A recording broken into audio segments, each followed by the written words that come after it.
What is going on, everybody? Welcome to another video, and today I'm going to be showing you some tips for online versus in NHL 17. And I'm going to show you 5 ways that you might be able to improve your game or just become a better player overall. Number 1 is going to be cycle the puck. And this seems pretty obvious because you want to have the puck more than the other team does.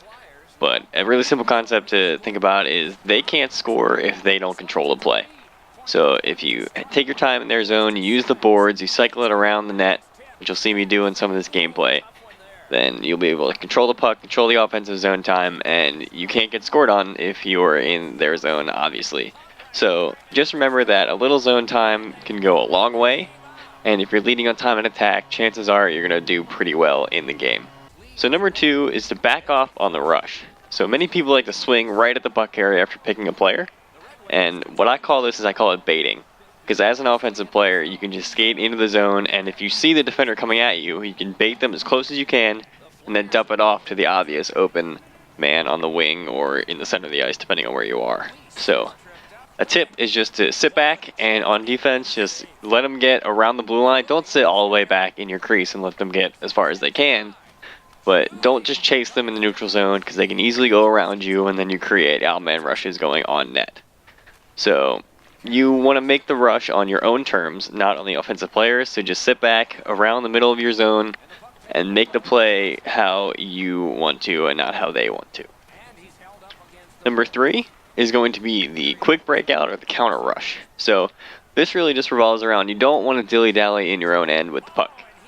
So as soon as you get it in the corner, or if you get it in the middle, you just want to get rid of it. Don't sit there and play around with it. And never dangle in your own zone. You never want to try and deke somebody out in your own zone unless you absolutely have to. The main point of this is that you just want to try and get the puck out, get on the counter rush, get the breakout out of your own zone as quickly as possible, and do not pass it in front of your own net, which is pretty much a basic hockey principle, but it also translates to NHL 17 and any other NHL game that you might be playing. Number 4 is for rush offense. Try to swing on the forehand and put it short side. Now, this could be considered a glitch goal or just a cheap way to get a goal, but if you're in dire need of a goal, try to go down the left wing or around the center or right wing with, depending on like your stick's handedness, and cut in and then shoot short side. Because what's going to happen is the goalie is going to go down and they're going to slide over to where you're going. So if you shoot it short side, as they're sliding, it goes up and over their shoulder. It pretty much will go in. Almost every time, I would say 70 to 80% of the time, the puck's going to go in the net doing that. Again, this could be viewed as a cheap way to play, and you don't want to be that guy. But you're down a few goals late in the third period, and you just want to get one, I suggest trying that maneuver. Number 5 is to broaden your team selection. Don't just use your favorite team. Take some time and try some other teams, and try to find a style that is more suited to how you play the game. So some teams are more offensive and quick, some are a bit more like laid back and play a very hard-nosed defense. And I'll recommend some teams right now. So for like an offensive team, you might want to try like the Flyers, the Stars, or the Flames with some fast young players that can get up on the rush and score some goals.